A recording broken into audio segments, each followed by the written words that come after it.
শয়তান দুইভাবে হামলা করে, একটা গোপনে ভিতরে ভিতরে হামলা করে, দেখছস তোর ছোট ভাই তোকে অপমান করছে, দেখছস দেখছস দেখছস, এই একটা হামলা করে। আর একটা হামলা করে পরিচিত মানুষকে দিয়ে এমন ভাবে বশ করে, কান ফরা দেয়, তোর জায়গায় আমি থাকলে এতক্ষণ সেলের ভাত খাওয়াই দিতাম। বলনেওয়ালা বলে চলে যায়। দুই ভাইয়ের দ্বন্দ্ব 30 বছর 40 বছর পার হয়ে এক সময় সেই দ্বন্দ্ব ভাই ভাইয়ের মধ্যে, ভাই বোনের মধ্যে হয়ে নাতি নাতনির মধ্যেও হয়ে যাচ্ছে। এবার বলেন লাভ হচ্ছে না লস হচ্ছে? নবীজি বলছেন, হে আমার উম্মত, তুমি সঠিকে আছো, রাইটে আছো, সত্যে আছো, তারপরও তুমি ঝগড়া না হওয়ার জন্য যদি চুপ করে থাকো, আমি নবী মুস্তাফা তোমাকে জান্নাতের গ্যারান্টি দিলাম। আমার বড় ভাই যারা আছেন, ছোটরা আছেন, যান না একটু ছোট ভাইয়ের ঘরে, হয়তো 2-3 মিনিটের দূরত্ব হবে, দরজাটা একটু নক করেন, হয়তো খুলতে দেরি করবে, ভিতর থেকে আওয়াজ দিবে কে বা কে, আপনি হয়তো আওয়াজ দিবেন আমি অমুক, হয়তো অনেকে খুলতে চাইবে না, তারপরে নক দিতে থাকেন, আপনি তো বড় ভাই।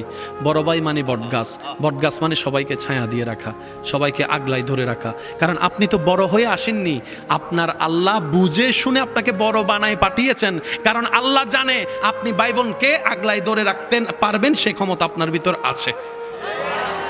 আপনি যদি যান না ছোট ভাইয়ের কাছে, কোনো কথাবার্তা ছাড়া ভিতরে রুমে ঢুকে, ছোট ভাইকে আপনি একটু জড়াই ধরেন তো পিছন থেকে অথবা সামনে থেকে একটু জড়াই ধরেন, ঢুকে 3টা মিনিট, হয়তো প্রথম মিনিট বলবে তোর সাথে আমার কোনো সম্পর্ক নেই, তুই আলাদা আমি আলাদা বলবে, 3-4টা মিনিট যাওয়ার পরে দেখবেন ওই বুকে এক মার পেট থেকে আসা রক্ত বুকের সাথে যখন মাথাটা লাগবে, ছোট ভাইয়ের দিলটা, রাগ ক্ষোভ থাকবে, লজ্জাও থাকবে, অনেক দিনের দূরত্ব, হঠাৎ করে দেখবেন দুই ভাইয়ের চোখে, এদিকে দুই ভাইয়ের চোখে পানি পড়া শুরু করবে। দুইটা পরিবার তো মিলবে, রব চাহে তো দুজনের সারা জীবনের গুনাহ মাফ করে দিবে। আপনি ছোট ভাই বড় ভাইয়ের কাছে সরি বলতে লজ্জা কি? জান না পিছন থেকে জড়াই ধরেন, বদ্দা ভাই ও ভাই তুমি যতক্ষণ মাফ করবো না আমি ছাড়বো না, যা করছি অশব্দ সমাজ, যাও মাফ করো মাফ করো মাফ করো, কতক্ষণ আর না বলতে পারবে? এদিকে আপনারা মিলবেন, শয়তান হেরে যাবে, এদিকে আপনারা মিলবেন, সমাজের কান ফরা দেনেওয়ালা বাটপারগুলা হেরে যাবে। কথা বলেন ঠিক কিনা? মামলা করে কি পাইছেন? জুতার তলা ক্ষতি হইছে, আর কিছু বার নেই, কালা চুল সাদা হইছে, 20,000 কামাইছেন, 30,000 কামের কাম, রাতের ঘুম নষ্ট, টেনশন বাড়ছে, প্রেশার বাড়ছে, প্রেশার কমছে, সারা রাতভর শুধু দলিল নিয়ে কাজ নিয়ে, তারে কেমনে ধরা যায়, তারে কেমনে ধরা যায়, তারা কেমনে ধরে, কারে ধরেন? আমার বাইরে।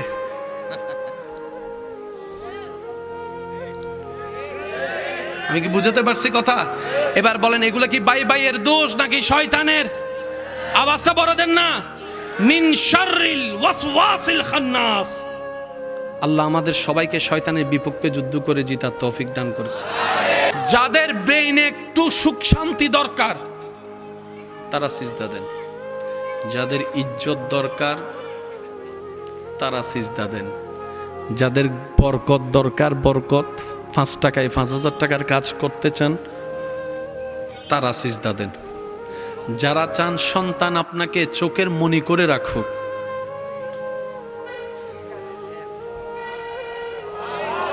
আমি মনে হয় বুঝাইতে ব্যর্থ হচ্ছি আমার ভাইদের কাছে, যাদের ভিতরে আলো দেখতে চান সিজদা দেন, যাদের স্বামী স্ত্রীর মহব্বত শয়তানের স্পর্শ মুক্ত রাখতে চান সিজদা দেন, যাদের বড় ভাই হিসেবে সম্মান পাওয়ার স্বপ্ন, ছোট ভাই হিসেবে স্নেহ পাওয়ার আশা সিজদা দেন, যাদের রিজিকে বরকত চান সিজদা দেন, যাদের জ্ঞানে বরকত চান সিজদা দেন, যাদের সুস্থতার নিয়ামত পেতে চান সিজদা দেন, যাদের মনের আশা নেক আশা পূরণ করতে চান সিজদা দেন।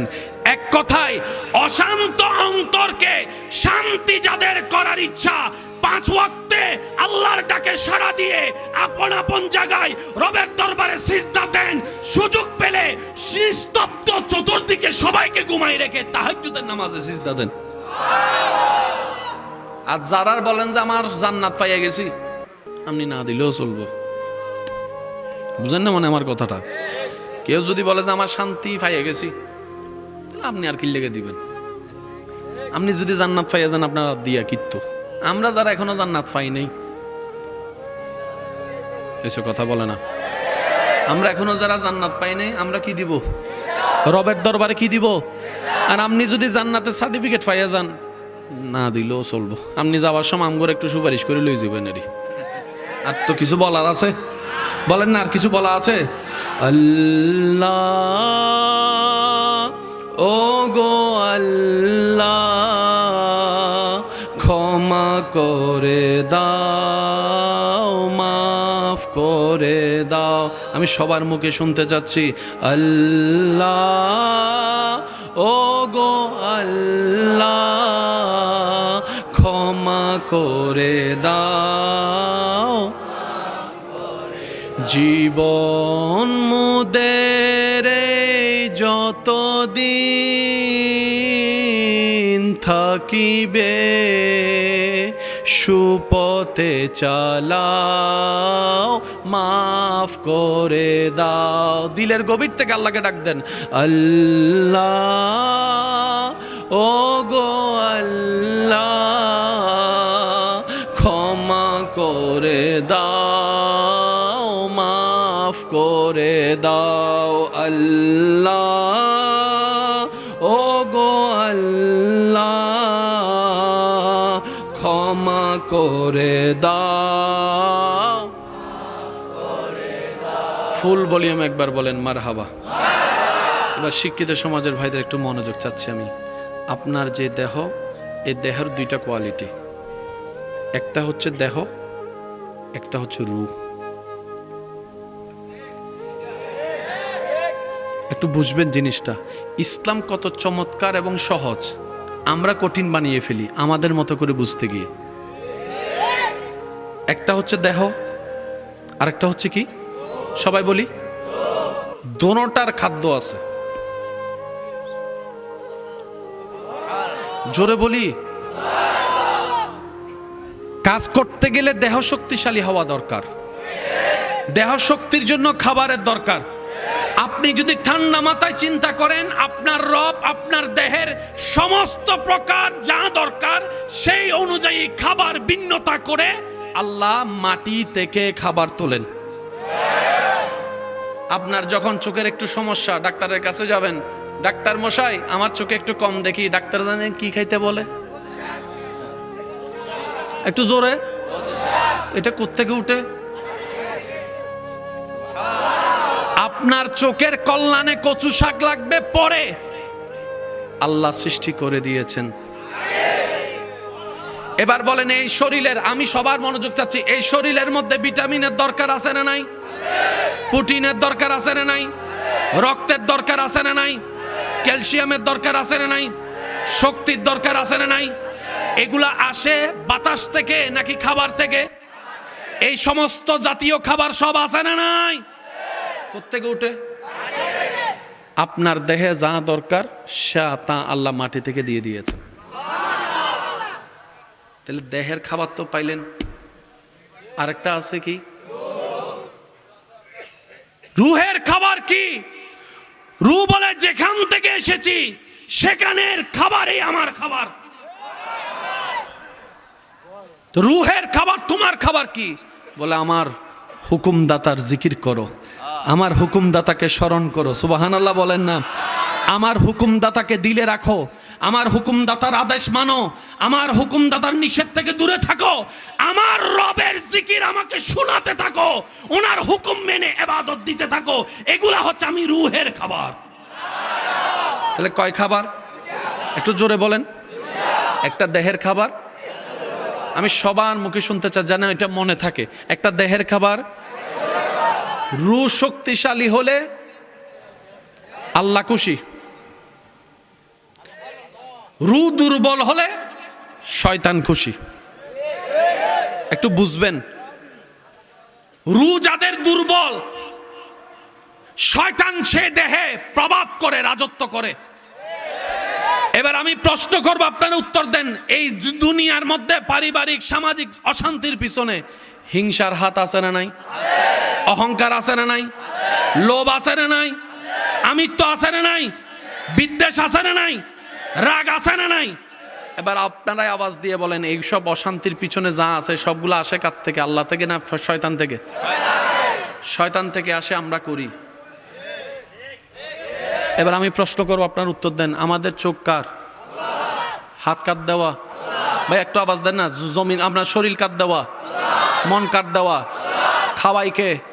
নিঃশ্বাস দেয় কে? ইজ্জত দেয় কে? তো সব তো আল্লাহ দেয়। শয়তানের কথা গেল শুনি। নিজের প্রশ্ন করেন, সব তো আমার রবের দেওয়া। শয়তান তুই কেমনে রাজত্ব নিলি? তখন শয়তান বলে, আমি তোকে রুকে খাবার দিতে দিই নাই। তোর রু যদি খাবার পায়, তোর কলব শক্তিশালী হয়ে যাবে। কলব যদি শক্তিশালী হয়ে যায়, আমি শয়তানের গোডাউন নফস দুর্বল হয়ে যাবে। তখন তোকে দিয়ে আর ভাইয়ের নামে মামলা দেওয়াইতে আমি পারবো না। তোকে দিয়ে বউকে পিটিয়ে যৌতুক নিতে পারবো না। তোকে দিয়ে মানুষের নামে বদনাম করে করে বিয়ে ভাঙতে আর পারবো না। যার কলব শক্তিশালী, সেখানে শয়তান দুর্বল। এবার এই প্রবলেম কি আমার, আপনার, নাকি সবার? একটু জোরে বলেন না রে ভাই। এটা চিকিৎসার দরকার আসেনি? আপনারা বলেন আসেনি? অন্তত নিজে শান্তিতে থাকার জন্য এটা চিকিৎসার দরকার। আমি আপনাদের একটু মনোযোগ চাইবো প্লিজ, একটু। তাহলে দেহের শক্তির খাবার কোথায়? মাটিতে। বলেন ভাই কোথায়? রুহের শক্তির খাবার আল্লাহর দরবার থেকে। আপনি যখন নামাজ পড়েন, রু খাবার পায়। আপনি যখন জিকির করেন, রু খাবার পায়। আপনি যখন কোরআন তেলাওয়াত করেন, রু খাবার পায়। খাইলে শক্তি বাড়ে না কমে? সবাই একমত তো না?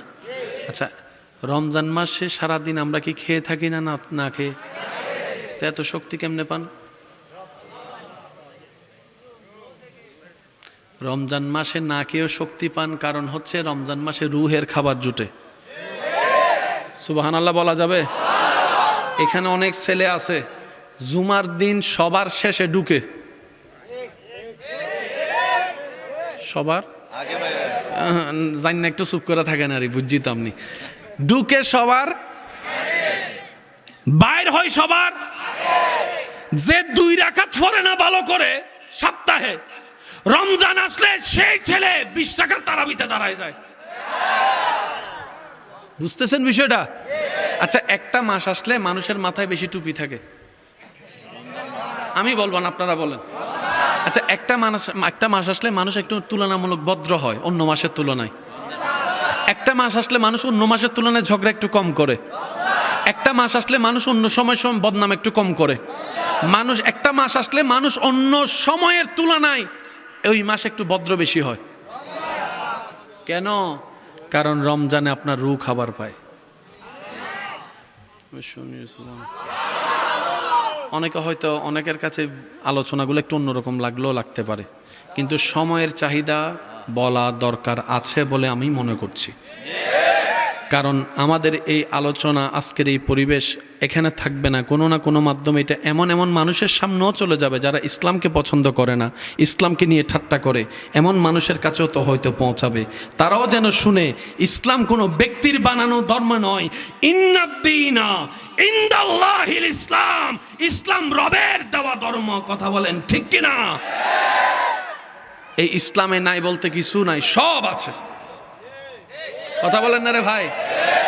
এখন সত্যি করে একটা কথা বলেন, আপনি, আমি, আমরা, অন্যের দোষ না ধরে নিজের কথা বলবো। আজ পর্যন্ত আমি, আপনি, আমরা দেহকে খাবার বেশি দিছি না রুকে? আমি সবারটা শুনতে চাচ্ছি। আমরা খাবার দিছি বেশি কাকে? অনেক সময় তো এমনও পর্যন্ত খাবার দিছি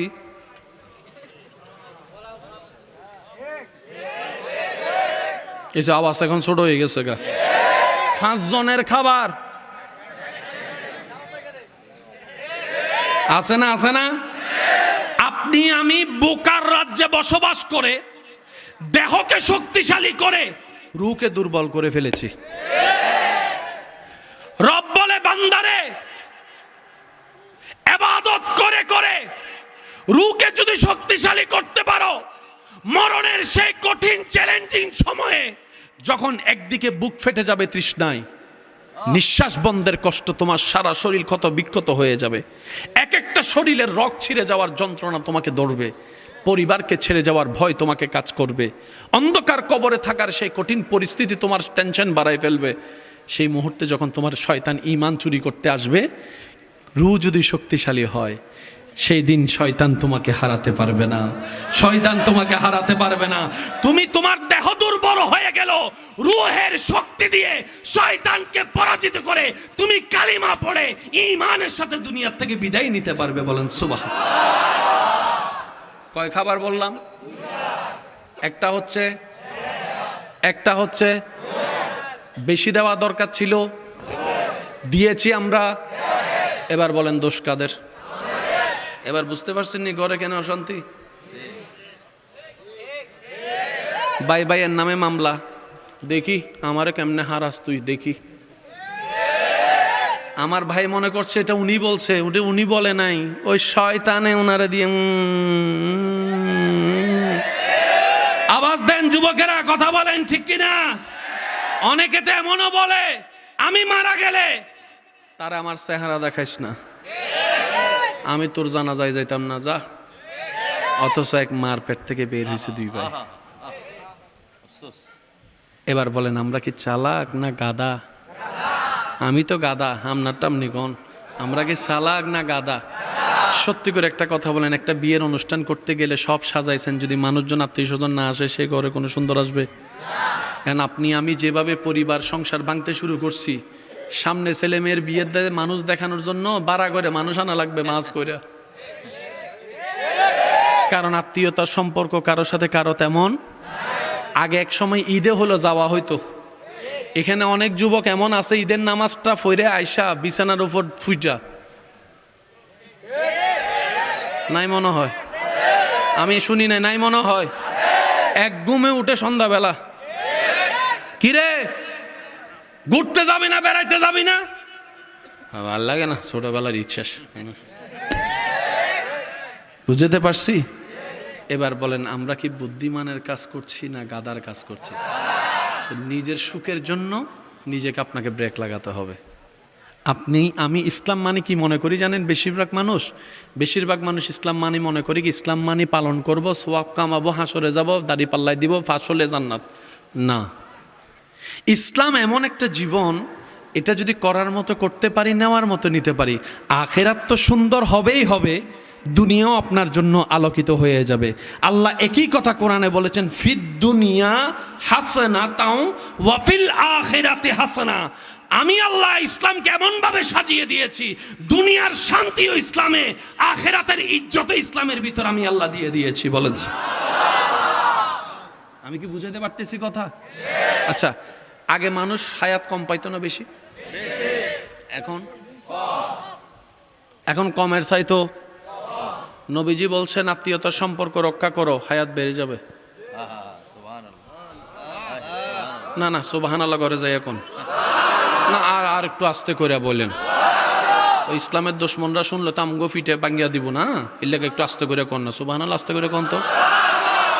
নবীজি বলছেন হায়াত বাড়াতে চাও,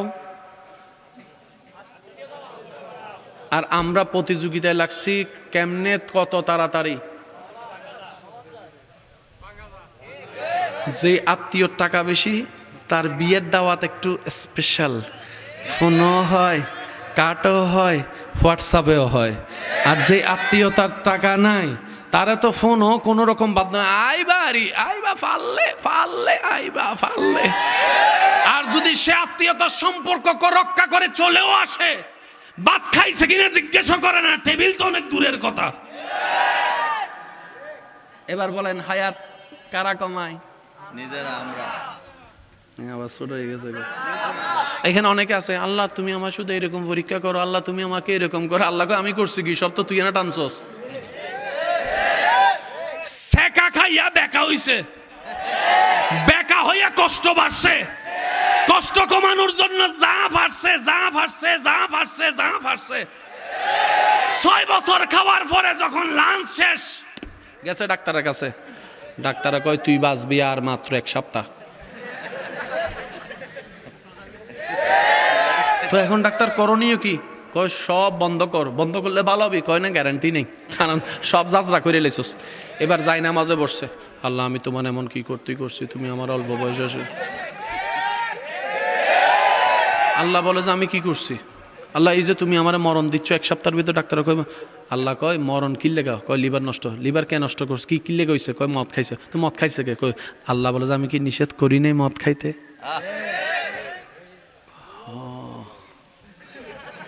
আল্লাহ কিতা করতাম? দিলাও কিল্লা, সাগাও কিল্লা দিলা। যদি সাগা না খাইতাম তাহলে তার মদ করতাম না, নেশা ধরতাম না। আল্লাহ কয় দাঁড়া, সাগা আগে খাইছস না দেখছস আগে? আল্লাহ বিয়ে বাড়িতে স্কুলে কলেজে দেখছি আগে। আল্লাহ বলে যে আমি কি চোখ নিচে রাখতে বলি নাই? আমি কি বুঝাইতে পারতেছি আপনাদেরকে কথা? আমরা অনেক সময় নিজের ব্যর্থতাকে অন্যদিকে ডাইভার্ট করে দিই। রব বলে যে না, চোখ যদি নিচে রাখতা ওই ছবিটা দিলে যেত না, দিলে না গেলে শয়তান উস্কায়ে পাপের প্রেম তোমার অন্তরে দিত না, 6 মাসের ভালো লাগা ব্রেকআপ হতো না, নেশাও যাওয়া লাগতো না। আমি আল্লাহর জন্য যদি অপেক্ষা করতা, এর চাইতে 1000 গুণ ভালো জীবন সঙ্গে আমি আল্লাহ তোমাকে দান করতাম। তাকবীর, আল্লাহু আকবার, রিসালাত, ইয়া আহলে সুন্নাত ওয়াল জামাত জিন্দাবাদ, সৈয়দ মুকাররম বারি সাহেব জিন্দাবাদ, না সুবহানাল্লাহ। আমার অনেক যুবক ভাই আমার উপর একটু রাগ করতেছেন মনে হয় না? করলে হাসরের ময়দানে দেখা হইব। আরে ভাই এখানে আর কি করণের? এখানে অনেকে আছে, কিছু কথা যুবকের জন্য বলা দরকার আছে না? আমার মুরব্বীরা একটু বলেন।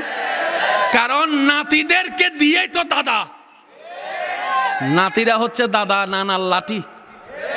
ঠিক আছে নি বাবা কথা? এখানে অনেক যুবক আছে, আমার বোনেরা অনেকে শুনতেছে, কয় প্রেম করমু 10টা, বিয়ে করমু 1টা। আমরা বললাম ভাইয়া কেন? অনেকে একজন আরেকজনের দিকে চাইতেছে, কয় তোর কথা কইতেছে। আমি কারো কথা বলছি না, আমি আমাদের কথা বলছি। লাভ চান না লস চান? আনফ্রেশ না ফ্রেশ? 2 নাম্বার না 1 নাম্বার? যারা চান তারা একটু মনোযোগ দিয়ে শুনেন। বুঝাইতে পারি নাই? কয় 5টা প্রেম করমু, ডেটিং ফেটিং সেটিং সব করে এলাম, 5টার 1টারও বিয়ে করতাম না। তো বিয়ে আমার মা বাবার পছন্দ মতো বিয়ে করে। আর যখন প্রেম করার শুরুতে কইবো তোমার জন্য জীবন দিব, সমস্যা নাই। যখন সব শখ মিটে যাবো, আমার বাবা মানতেছে না, আমার মা মানতেছে না। ঠিক আছে নি? এবার আসেন, আপনি প্রেম করছেন, ডেটিং করছেন, সেটিং করছেন, ঘুরছেন ফিরছেন কয়জনের সাথে? মুরব্বীরা শুধু দোয়া দিবেন যুবকরা যেন বুঝতে পারে, কারণ এই বুঝটা বুঝে ফেললেই জীবনের অর্ধেক সমস্যার সমাধান এখানে হয়ে যাবে। কয়জন? বিয়েতে, স্কুলে, কলেজে, গাড়িতে, মোবাইলে, ফেসবুকে। এই 5 জনকে কি বিয়ে করবেন? বলেন না, 5 জনকে বিয়ে করবেন? এবার আপনি যে 5 জনকে বিয়ে করবেন না, এই 5 জনকে বিয়ে করবে আরেক 5 জন। একজনের স্বামী ঢাকায়, একজনের স্বামী সিলেট, একজনের স্বামী চট্টগ্রাম, একজনের স্বামী ইন্ডিয়া, একজনের স্বামী পাকিস্তান। তাহলে আপনি 5 দেশের 5 মানুষের হক নষ্ট করছেন। আপনি চালাকি কি করছেন? কয় মজা টজা করে ছাইরা দিমু, বিয়ে করবো একদম ইনটেক দেখা। তো চট্টগ্রামওয়ালার বউ যেরকম আপনার এলাকায় স্কুল দিয়ে হাঁটা যায়, আপনারটাও তো কোনো না কোনো স্কুল দিয়া, রাস্তা দিয়া, কলেজ দিয়ে হেঁটে যায়। আপনি যেমন অন্যের পিছনে পড়ছেন, আপনারটার পিছনে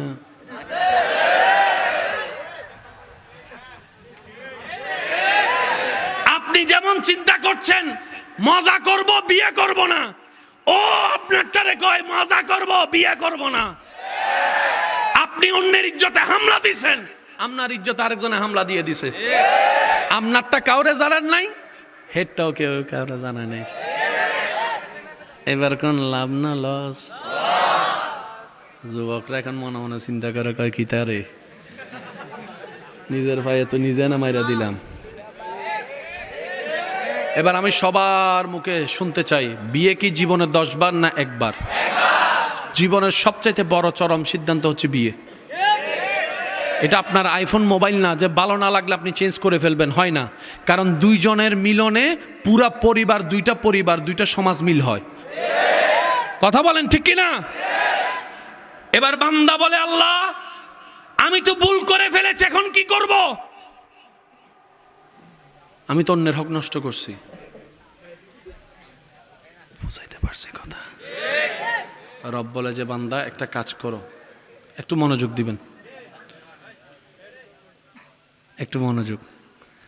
রব বলে যে তোমার এলাকায়, তোমার নিয়ন্ত্রণে, তোমার এরিয়ায় অন্য পুরুষের বউদের ইজ্জত তুমি হেফাজত করো।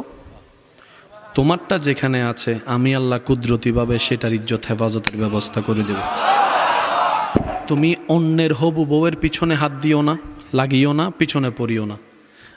আমি আল্লাহ তোমারটা যেখানেই যাক, বদ নজর থেকে, খারাপ নজর থেকে আমি এমনভাবে সেভ করব, তাকে স্পর্শ করা তো দূরের কথা, কেউ যেন তার প্রতি খারাপ নজরটাও না যায়। আমি আল্লাহ সেই ব্যবস্থা করে দিব, সে ব্যবস্থা করে দিব। এক কথায়, হে আমার বান্দা, তুমি যদি ভালো চাও, ফ্রেশ চাও, তুমি অন্যের হককে ফ্রেশ রাখো, তোমারটাকে ফ্রেশ রাখার ব্যবস্থা আমি ইন্নাল্লাহ আলা কুল্লি শাইইন কাদির ব্যবস্থা করে দিব। আর সিডিংয়ে কাহত আছে জেন অনলাইন, ওনারা কি হন তো হন্য পারিবা যারা সিডিং গলাতে জেন দিতে এন এই ফাই দেরি বাজি জেন লিলি যেমনের সাথে, এই তো যেমনের সাথে, জোরে বলেন না ভাই, যেমনের সাথে। এবার বলেন, অন্যের ক্ষতি করছেন, মজা করছেন, না মূলত নিজের পায়ে নিজে কুড়াল মারছেন? নিজের বিবেক দিয়ে নিজেকে প্রশ্ন করেন, উত্তর চলে আসবে। দেখবেন আমরাই আমাদের ক্ষতির কারণ। কথা বলেন ঠিক কিনা? আল্লাহ আমাদেরকে একটু কোরআন মেনে চলার, হাদিস মেনে চলার, সুন্নাহ মেনে চলার তৌফিক দান করুন। একটা হচ্ছে দেহের খাবার। আল্লাহ পাক বলে যে ডেলি 5 বার তোকে সুযোগ দিলাম রুহের খাবার দেওয়ার জন্য। আমি কেমনে বুঝাতাম ভাই আপনাদেরকে? হয়তো আমি ব্যর্থ হচ্ছি, বুঝাতে পারছি না আমি আপনাদেরকে। অনেকেই আছেন এখানে ফজরের নামাজ পড়ার খুব ইচ্ছা, অ্যালার্মও দিয়ে রাখেন, কিন্তু উঠতে পারে না। আচ্ছা আছে আছে। আবার সে ছেলে ফুটবল আসলে রাতে 3টা বাজে, অ্যালার্ম বাজার আগেই। ব্যক্তি কয়জন বলেন না? ব্যক্তি কয়জন? এখানে অনেক ব্যক্তি আছে অ্যালার্মে উঠতে পারে না। আবার এমন অনেক সৌভাগ্যবান আমার দাদা, নানা, চাচা, বাবারা আছেন, ফজরে ইমাম মুয়াজ্জিন আজান দেওয়ার আগে ওনার চোখ খুলে যায়। অস্বীকার করতে পারবেন? দাদাকে জিজ্ঞেস করেন, দাদা আমি তো আইফোন 3টার অ্যালার্ম দিয়ে উঠতে পারি নাই। তখন দাদা বলে, তোদের মতো যখন ছিলাম আমিও পারিনি, কিন্তু আমি হাল ছাড়িনি। আল্লাহর কাছে সাহায্য চাইতেই থাকতাম, চেষ্টা করতেই থাকতাম, সাহায্য চাইতেই থাকতাম, চেষ্টা করতেই থাকতাম। ফজর যদি ঘুমে চলেও যেত, আমি সেই ফজর তো কাজা পড়তামই, নিজের উপর ড্যামারিস হিসেবে 10-12 রাকাত আমি নফল নামাজ পড়তে থাকতাম, এক্সট্রা কাজ করতে থাকতাম। একদিন দেখা যায় ফজরে মুয়াজ্জিন ডাক দেওয়ার আগে আমার চোখ খুলে যায়। তখন বুঝতে পেরেছি একটা অ্যালার্ম মোবাইলের হয়, আর একটা অ্যালার্ম ঈমানের হয়, যেটা কলবে থাকে। আমার আল্লাহ দয়া করে কলবের অ্যালার্মের ব্যবস্থা করে দিয়েছেন। মুয়াজ্জিনের ডাক আসার আগেই আমার কলবের অ্যালার্ম বেজে উঠে চোখ খুলে যায়। এরকম আছে না নাই? আমি সবার মুখে শুনতে চাই, আসে না নাই? শেষ ভালো যার সব ভালো তার। কথাগুলো একটু মনোযোগ দিয়ে দিবেন। প্রত্যেকটা কাজ প্রথমে কঠিন। আপনি গণিত বলেন, বিজ্ঞান বলেন, কমার্স বলেন, প্রথমে কঠিন। লেগে থাকলে, রবের সাহায্য চাইলে কঠিনটাও সহজ হয়। আচ্ছা, মানুষ কখনো কেউ ভাবছে মহাশূন্যে যাবে? বলেন না ভাইয়া। চাঁদের দেশে যাবে কখনো কেউ কল্পনাও ভাবছে? এখন চাঁদের দেশে যাওয়াটা নাকি এখন দাদার বাড়ির মতো হয়ে গেছে। উড়ে আয়ে, উড়ে আয়ে, উড়ে। যারা আবিষ্কার করেছে তারা কি মুসলমান নাকি অন্য ধর্মের? কিন্তু অন্য ধর্মের হলো, চেষ্টা করেছে, আল্লাহ দয়া করেছে। এটা মাথায় রাখবেন। কিছু দয়া সবার জন্য। আল্লাহর একটা নাম কি? রহমান। আছে না নাই ভাইয়া? আপনি আমি নামাজ যারা পড়ে তারাও খায়, যারা নামাজ পড়ে না, যারা রবকে মানে তাদেরও খায়, যারা বলে ওম ভগবতু নমস্য বদ্দং শরণং গচ্ছামি আলহামদুলিল্লাহি রাব্বিল আলামিন।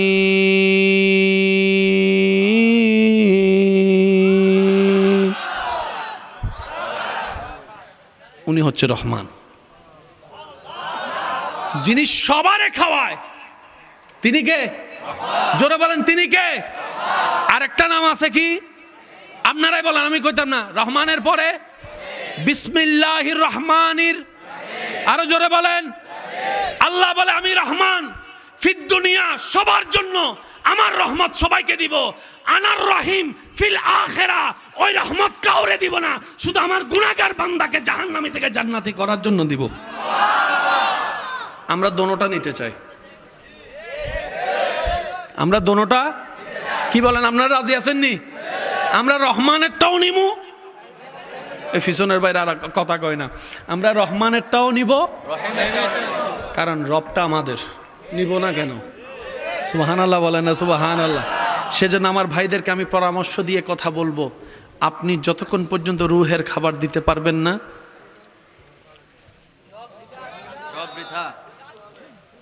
একটা কথা এখানে ক্লিয়ার করে যায়, হয়তো অনেকের ভিতরটা ক্লিয়ার হবে এই জিনিসটা শুনলে। বিরক্ত হচ্ছেন আপনারা? অনেক দূর থেকে এসেছি ভালোবাসা নিয়ে, আশা করব ভালোবাসা এবং দোয়া নিয়েই ফেরত যাব। দিবেন তো? আমার কিপটামি তো করবেন না? না, পিছনের ভাইরাও দিবেন তো ইনশাল্লাহ? আর অল্প কিছুক্ষণ ইনশাল্লাহ আমরা শেষ করে দিচ্ছি। মাটিতে লাশ রাখার পরে আপনারা দেখলে উত্তর দিবেন। কিছু কিছু লাশ রাখার পরে 2 সপ্তাহ 3 সপ্তাহ 3 মাস করার পরে আদালত যখন বলে পোস্টমর্টেম করার জন্য লাশ তুলতে, যখন যারা লাশ তুলতে যায়, তার মানে কি? লাশ কি হয়ে গেছে? কিছু পানিতে লাশ থাকলে, ঠিক আছে, দেখছেন? বলেন না ভাই, সরাসরি না হলে ফেসবুকে হইলে দেখছেন তো? দেখলে একটা আওয়াজ দেন, দেখছেন?